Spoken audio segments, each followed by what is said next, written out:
नमस्कार मेरे दोस्तों, मैं हूं आशीष अवस्थी और आपका स्वागत करता हूं।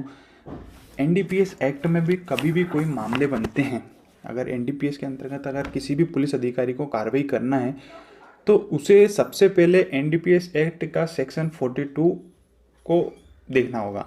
42 क्या बोलता है कि मुखबिर से जो सूचना प्राप्त होती है उसकी कार्रवाई कैसे होगी।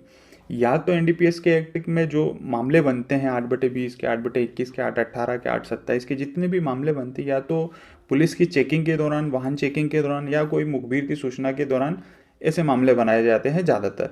अब अगर मुखबिर की सूचना के माध्यम से अगर पुलिस को अगर कार्रवाई करना है तो मुखबिर की सूचना की तस्दीक करवाई जाएगी। वो तस्दीक कैसे होगी?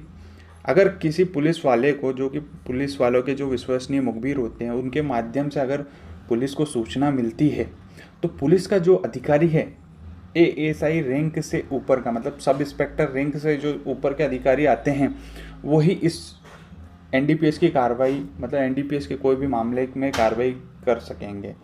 अब अगर मुखबिर से सूचना मिलती है तो मुखबिर की सूचना का पंचनामा बनाया जाएगा कि भैया मुझे ये सूचना मिली है, ये दो एविडेंस। कभी भी मुखबिर को शो नहीं किया जाएगा, किसी भी कार्रवाई में शो नहीं किया जाएगा, ना ही उसका ट्रायल चलाया जाएगा या उससे कोई प्रश्न पूछे।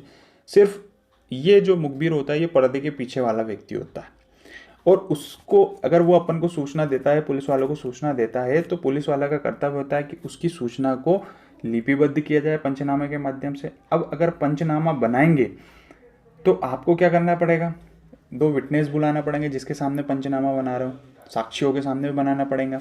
तो आपको सबसे पहले क्या करना पड़ेगा कि मुखबिर का पंचनामा बनाना होगा, और उस पंचनामे को उस समय, जिस समय बना रहे हो, उसकी रोज नाम संख्या में दर्ज करना चाहिए कि हाँ, इस समय इस तारीख को मुखबिर से हमें सूचना मिली है।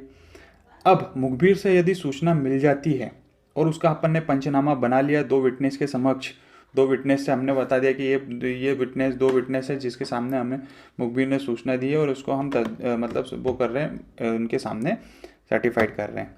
ठीक है। अब यदि आपको जिसकी सूचना मिली है कि ये व्यक्ति निकल रहे थे, जैसे मुखबिर ने बोला कि हाँ, इस रोड से व्यक्ति, इस नाम का व्यक्ति, इस गाड़ी से व्यक्ति उसकी डिक्की में या कुछ ऐसे जगह पर वो ले जाते हुए आपको जाने की संभावना, आप उसमें उसके ऊपर दबिश डाल दो।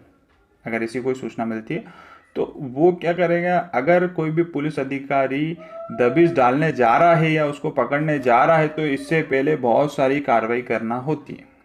ये कार्रवाई में समय भी बहुत लगता है, बहुत सारी चीज़ें होती है, तो पुलिस बहुत सारी चीज़ें में शॉर्टकट लेती है।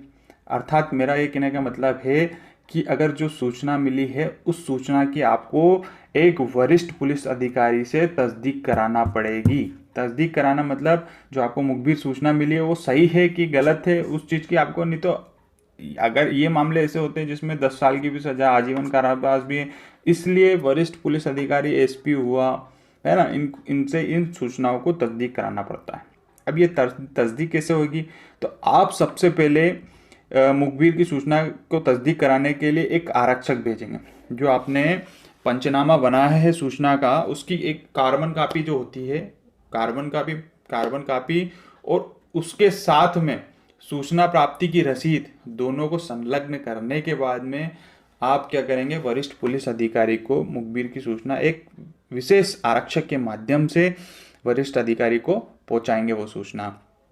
अब ये जो आरक्षक होता है जब थाने से निकलता है सूचना देने के लिए वरिष्ठ पुलिस अधिकारी को, उसकी सबसे पहले रवानगी डाली जाएगी कि ये व्यक्ति, ये नाम का आरक्षक, ये बेस नंबर का आरक्षक, ये यहाँ से सूचना लेके वरिष्ठ पुलिस अधिकारी के वहाँ पर निकला, समय ये है, ये डेट है, ये दिनांक है, सब डाल के वरिष्ठ पुलिस अधिकारी के लिए सूचना देने के लिए निकला।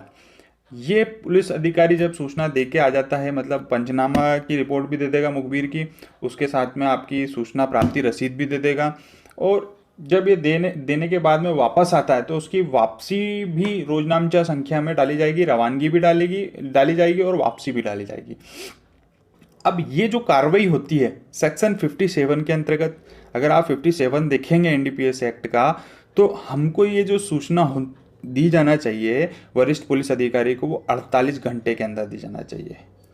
इस सूचना के माध्यम से अगर बहुत सारे मामलों में किसी को दोषमुक्त भी किया गया है, कई हाई कोर्ट के सुप्रीम कोर्ट के मामले हैं जिसमें उन्होंने बताया कि उनको दोष मुक्त कर दिया है, कभी कभी नहीं भी करते हैं, वो देखा जाता है कि ग्राउंड कब बन रहा है। तो अगर सेक्शन 57 के अंतर्गत सूचना भेजी जाती है तो सूचना ले जाने वाले आरक्षक को अब जो अनुसंधान अधिकारी है वो उसके कथन रिकॉर्ड करेगा। जो आरक्षक था हमारा, एसपी के पास गया था, वरिष्ठ पुलिस अधिकारी के पास गया था, उसके हम आने के बाद में कथन लेंगे कि भैया तुमने क्या क्या करा, यहाँ से निकले तो गए तो फिर वहाँ पे किसको दी, कौन व्यक्ति वहाँ पर मिला था, या वरिष्ठ अधिकारी मिला था या नहीं मिला था, अगर नहीं मिला तो आपने किस रीडर को दिया या एसपी के रीडर को दिया, किसको आपने वो लेटर दिया, वहाँ पर जाके क्या करा। तो वो अनुसंधान अधिकारी ये सब उसके कथन रिकॉर्ड करेगा और अनुसंधान अधिकारी अपनी अनुसंधान लिस्ट में साक्ष्य के रूप में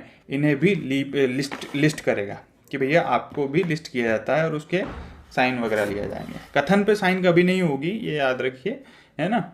और लिपिबद्ध करके 48 घंटे के अंदर आपको मुखबिर की सूचना देना होगी, यही मुखबिर की सूचना के संबंध में प्रावधान होता है।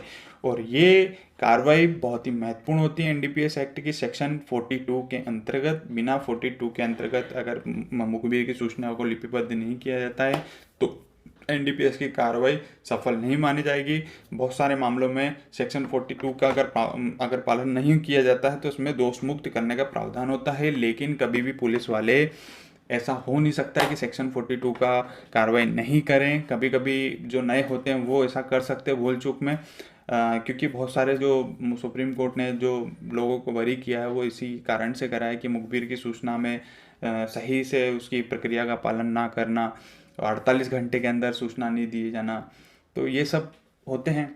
और आप देखें कि कभी भी कोई एनडीपीएस का केस बनता तो या तो मुखबिर की सूचना मिलने पर बनता है या तो कोई तलाशी या वाहन चेकिंग, इस दौरान ही कोई चीज़ें मिलती है ऐसी मादक चीज़ें, या है ना, ये होती है मुखबिर की सूचना की कार्रवाई। थैंक यू, धन्यवाद।